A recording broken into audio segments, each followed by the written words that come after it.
Well, finally tonight, an art school in Italy says that it does not focus on any particular style. Instead, it features a strong emphasis on the world of the sacred. EWTN News Vatican correspondent Colm Flynn has more. The Sacred Art School of Florence is an international school that teaches craftsmanship in the sacred arts with the motto, tradition and innovation. Throughout the history of the Church, Florence has been a reservoir of artistic talent and culture. Many of the greatest artists came from Florence and later moved to Rome to serve under the popes and populate the Vatican with much of the artwork we see today.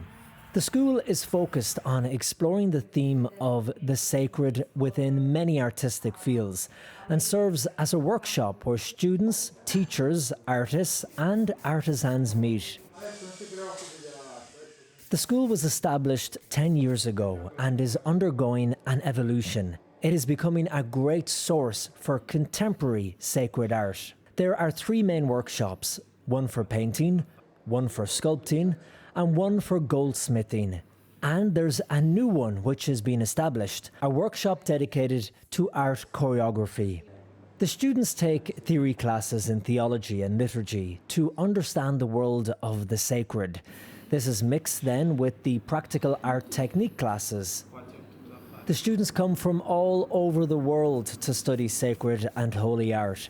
Its beauty and transcendent qualities often having a profound effect on the students, they tell us. The school mixes tradition and innovation, theory and practice, but above all, making sure the students learn by doing the work.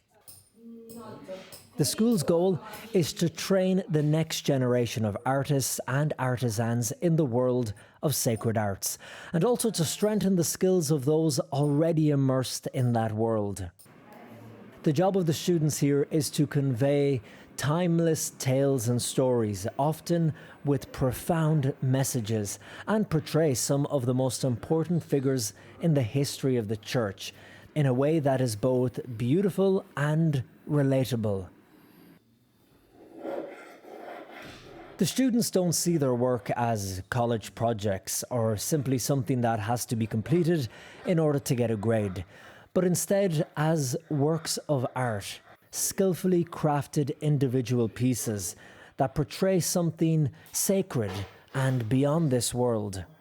A good example of this craftsmanship is the art of goldsmithing, of making sacred objects in gold in order to be used for the liturgy.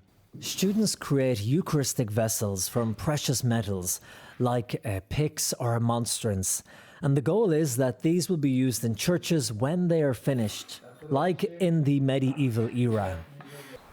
Today we once again turn to Florence to find future artists who will populate our streets and hallways with artwork that inspires us to think of the sacred and the transcendent. In Florence, Colm Flynn, EWTN News Nightly.